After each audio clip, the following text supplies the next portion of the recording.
Hello everyone, this is Running on Empty Food Review.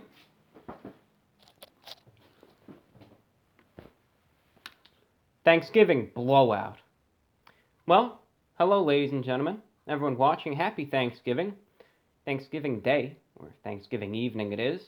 And here we are, here we sit, here we are present for yet another food review. And it's a grand Thanksgiving blowout.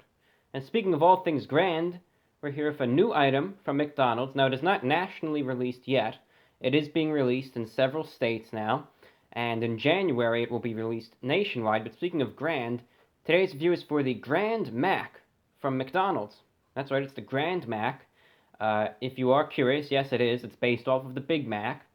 Essentially, McDonald's thought, we have the Big Mac, but we want to make it even bigger here. And we also want to make it a little smaller, too. They thought, we're going to make now an extra large Big Mac and a smaller Big Mac, and we'll still keep the original Big Mac, but we're going to now have some abilities for size in terms of this Big Mac. And a lot of people have been talking about this Grand Mac. They're curious, well, what is it? What is it? How does it taste? Will it actually be bigger than the Big Mac is? And I'm here to find that out. So, we present the grandest Grand Mac.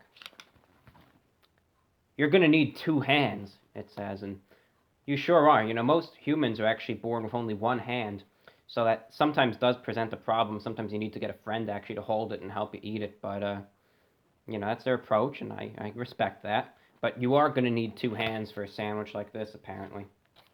So, what makes the Grand Mac so different exactly? Well, let's hold it up for you. Here it is.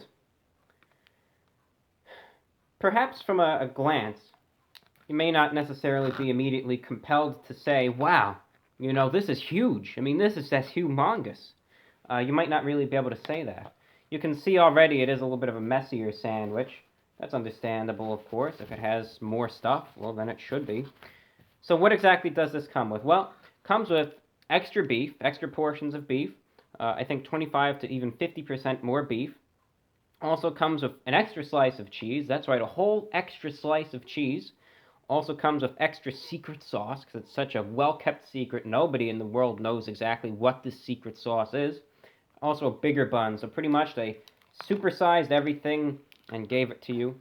And speaking of that, well, let's just try it out and let you know how it tastes like. So the Grand Mac from McDonald's going in.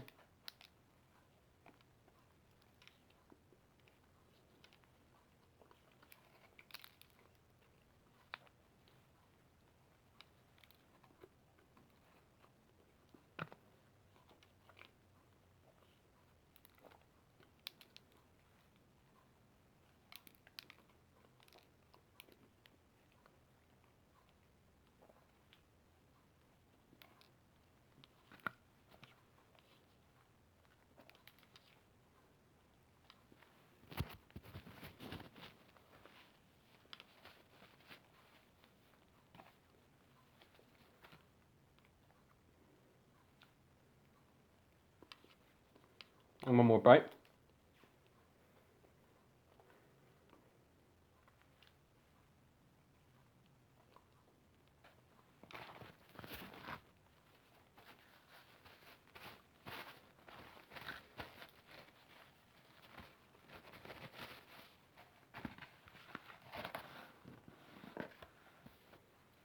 The most famous water chalice makes a return.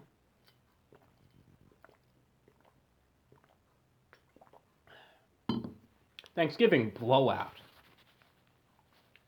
So they call it the Grand Mac. Would I use the word grand as an adjective to describe its size? Absolutely. Its taste and eating experience, however, I would not. Now, without a shadow of a doubt, the Grand Mac is a genius, brilliant idea. Take all the goodies in the Big Mac and make it, twice as big. That's excellent. Comes with its problems, though. Now, in terms of taste, I really cannot complain. However, taste is not always the most... It is a very, very important part, granted, in terms of food, but the eating experience is also just as equally important as taste. You can have excellent taste in food, the eating experience can be horrible. Will you necessarily be inclined to get that item again? That's certainly debatable, and the same can go either way. So in terms of taste, this is fine. Very, very comparable to the Big Mac. Of course, you bite in. The beef is actually a lot more pronounced in this one, as it should be, because there are now two portions or two extra sizes of the beef here. So you are able to taste a lot more of that beef, that juiciness. You can really get the nice salt and pepper mixture with the beef. That absolutely does amplify the flavor as well. You can also really taste that tanginess of the Thousand Island dressing. Whoops, gave away the big secret there. I'm sorry. But you can really taste the tanginess of that. That really hits you full force as well. And all in all, it is a good tasting sandwich. Everything does blend together nicely, and I'd say the flavors are just more pronounced than that of the Big Mac. But now you might be saying, Review Bro, I want you to talk more detail into what this tastes like. But as I said, the eating experience is just as important as the taste is, and this is where my problems come in.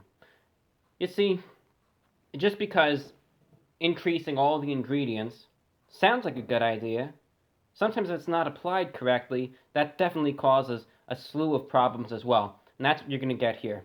Now, allow me to say, if you do not care one single bit about the messiness of eating, then that's fine. Go out and get one of these right now. It's not going to be an issue, but you are going to be walking away probably with a good load of stains on your shirt after this. But if you are concerned about the messiness of eating, well, I bring you some problems. I personally believe they should not have added that second helping of the Thousand Island dressing. I really believe that itself is a mistake. It's much more flavorful, yes, but in terms of actually eating it, it is way, way, way too messy.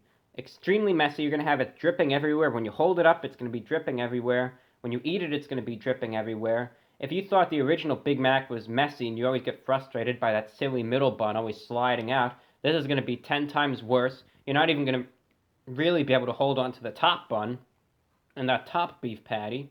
Another problem with the bottom of it is that it also might be a little too cheesy. The two slices of cheese are just plastered at the bottom, so it really sometimes overtakes the flavor of that bottom beef patty. I think it'd be better if they put one slice of cheese on the top and one on the bottom, but maybe it's not as aesthetically pleasing. Still, though, in terms of alignment of all the ingredients and proportion-wise, it definitely has some errors as well. It's a very messy sandwich, and that definitely causes some major inconveniences when consuming this sandwich.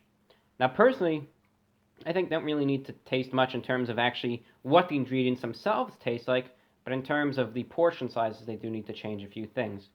I think the best idea here would not necessarily to change the size of the bun too much. Keep the larger patties, keep the original bun, place the two slices of cheese, one on top, one on the bottom perhaps, or one in the middle, you can say, one on the bottom, and also only have the original amount of the Thousand Island dressing, because that sauce is very flavorful. A little goes a long way. They don't really need a ton of it. Also, in terms of lettuce, they can have a little bit less. I understand what they're trying to do here. They want more. They want to get a little bit of everything there. But, sometimes it just becomes too messy to be convenient to eat. We'll see if they do get some of these kinks out of the system in the coming months. But for now, I think it's a great idea, except execution, well, they had some problems. I think it's a tasty sandwich, but it is an extremely messy one, and you need to be very, very aware of that if you decide to get this Grand Mac.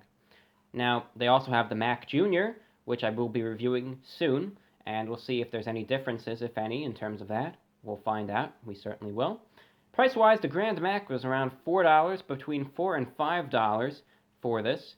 Or on the higher end of the spectrum at most places, you'll find this between $4.80 and $5, but it varies place to place. But between $4 and $5, you'll find this. It's a big sandwich, so it is priced accordingly. Therefore, out of 10, what am I going to be rating the Grand Mac from McDonald's? Well, out of 10, taste is okay, but in terms of actual messiness, the average person, say they're eating this on their lunch break, would they really be that inclined to eat this and get, tons of this Thousand Island dressing splattered all over their shirt and tie that they got to wear now to the next business meeting? That's debatable. Again, I don't think too many people would be happy doing that. So that being said, messiness is definitely a problem. I'm going to have to give this a 7.0 out of 10. Still tastes okay, but it would be rated higher if it wasn't as messy, of course. So 7.0 out of 10 is my rating for this sandwich. And thank you for watching. This is the famous Thanksgiving blowout. And today's review was for Craig Mack. Thank you for watching, and take care. I'm your host, the Report of the Week, and have a very happy Thanksgiving. Goodbye, and turning the camera off right now.